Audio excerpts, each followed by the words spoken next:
Hello everyone, I hope you guys are having a good Tuesday. It's July 14th. And today I'm back with another video, of course. And we're gonna be talking about the severe weather because really nothing's going on in the tropics, as you guys can see. And so yeah, we're gonna be we're gonna be talking about the severe weather, like I said. Yes, I'm sorry I've not been posting for the past 2 days. I went somewhere for the past 2 days. I've been gone. Haven't been gone most of the day, so that's why I haven't been posting. But I'm gonna be posting in the next 2 weeks now because I literally have nothing to do at all. So yeah, let's go ahead and get started with the video. So today the SPC has 2 slight risks.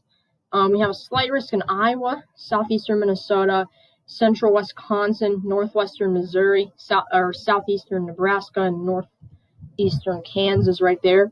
We have that one. And we have a slight risk in areas of Colorado, Texas, Oklahoma, and Kansas.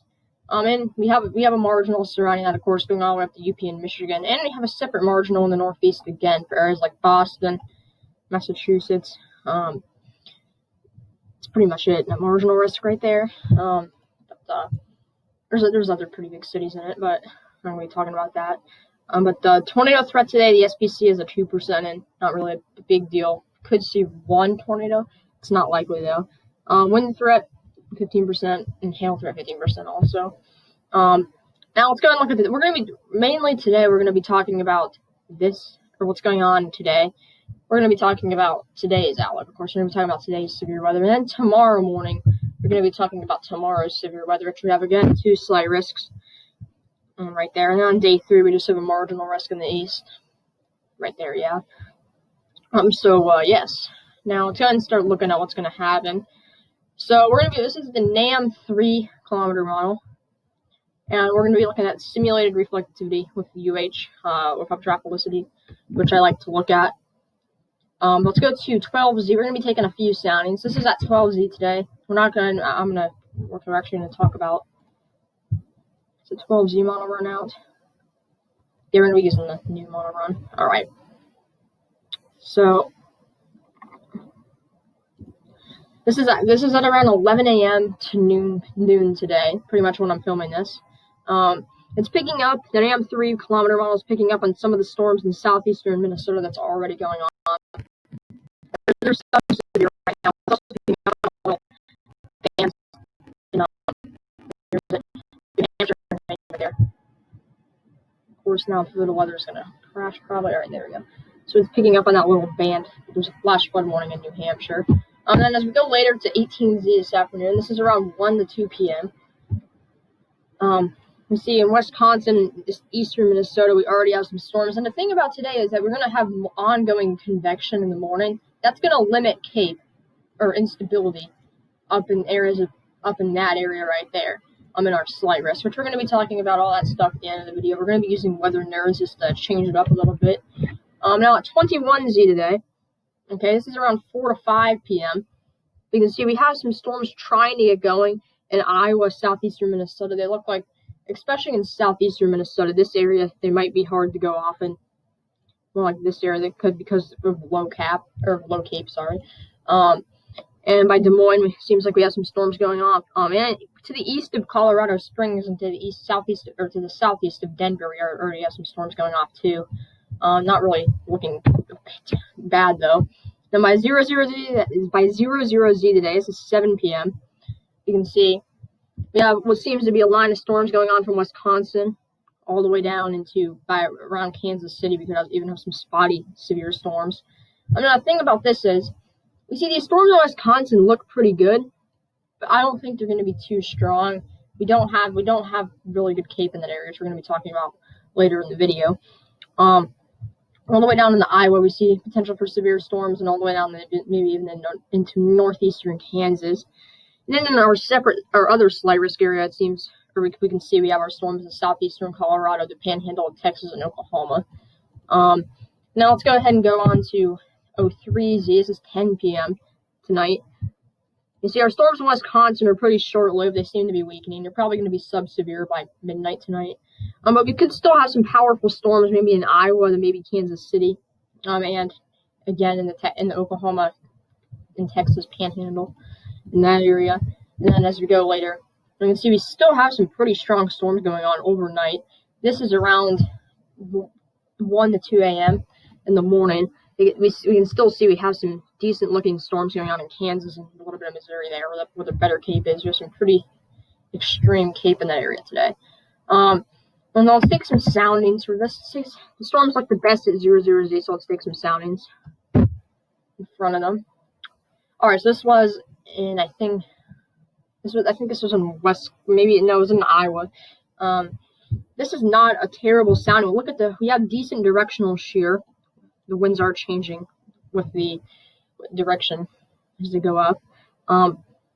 Surface to 1 kilometer shear 26 knots. That's actually pretty good. It's not like good, but it's in the middle. Surface or 700 to 500 millibar lapse rates are 7.3. All right, we got ML Cape of 2,317, which is okay. And possible hazard type is Tor. So this is actually not a bad sounding. We have plenty of moisture at this dew point of 72. That's a pretty good sounding. Now, and look at this too. Surface to 3 kilometers, storm relative helicity is 271, which is decent. That's actually not a bad sounding. Now let's take a sounding up here in Wisconsin.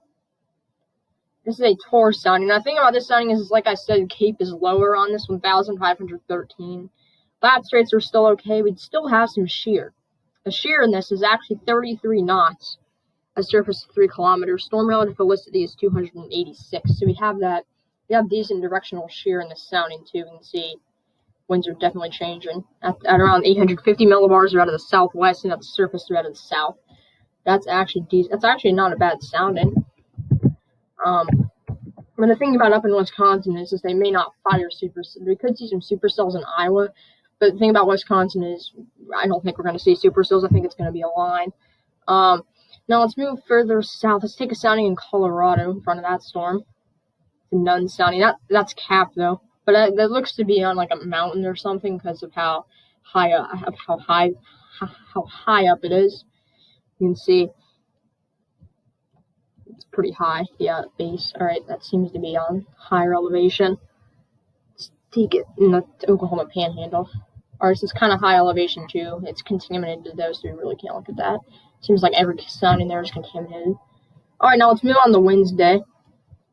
So tomorrow afternoon in Illinois and Missouri, we're going to be seeing some storms are up by 00Z. You can see we kind of have a line, maybe an embedded supercell or two. I think the tornado threat tomorrow is going to be fairly low, but we're going to take some soundings. You can see right there. I don't really agree with the SPC's slight risk how far to the west they have it. I don't think okay, I skipped it. For day 2, I don't think it should be that. I don't think it should almost be in Kansas.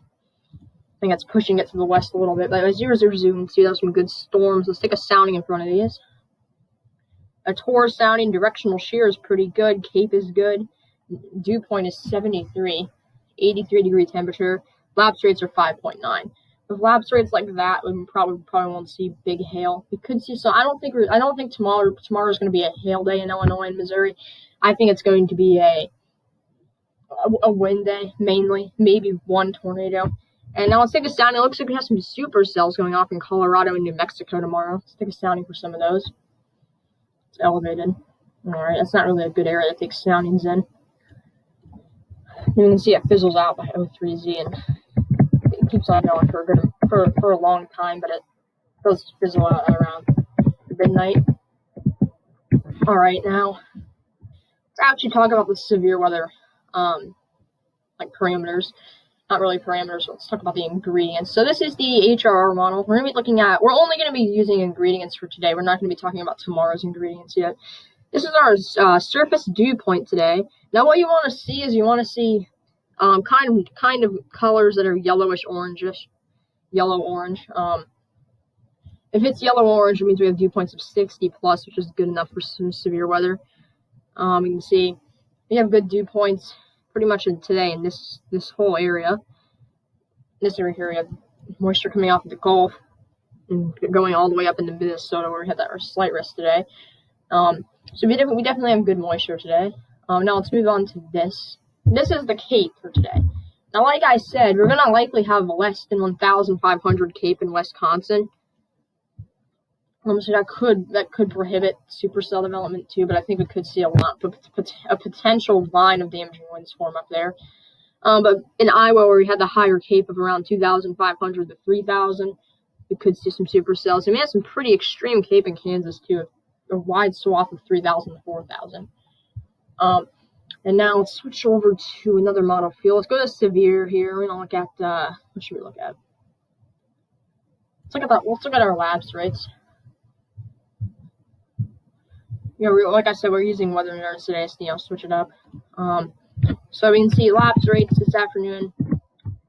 For the highest, I think we could see some pretty big hailers in this area, but I don't think we're going to be seeing a ton of hail in our northern slight risk. We do have some okay lapse rates though, around 6.5 in some areas. That's not bad for hail. We could see maybe a few storms that could produce some big hail. Now let's look at. I want to look at LCL heights. Alright, it's going to take a second. The only thing, I like weather nerds, though. It does take a second to actually load it. Okay, I don't think it's actually going to load it. I think. Oh, it did. I know it takes a second to load it, but after that, it's not like pivotal weather. It's actually fast after it loads. Alright, so LCL heights today. You can see our LCL heights are our storms look to be pretty high based in our southern slight risk. But in our northern one, in this area today, we have LCL heights of, in some areas, lower than 600. That's actually pretty good. It looks to be like from an outflow boundary from a storm, or from a line of storms or something, but LCL heights could be lowering, so we could see a brief spin up. I think that's going to be the main threat today. I think we could see 1 to 2 brief spin ups, and that's it. Yeah. Now, let's move on to the tropics. This is the National Hurricane Center's page here. So as you guys can see, we have nothing forecasted to happen in the next 5 days in the Atlantic, and then in the Eastern Pacific, we have Tropical Depression 6E. It's not really forecasted to do much. You can see it's just forecasted to be a depression, which it already is. Then Central Pacific, we have nothing. So that's the tropics. So really nothing going on. It's pretty inactive. Yeah, that'll wrap up this video. I hope you guys enjoyed it. I hope you guys will consider subscribing like I said. And yes, peace out.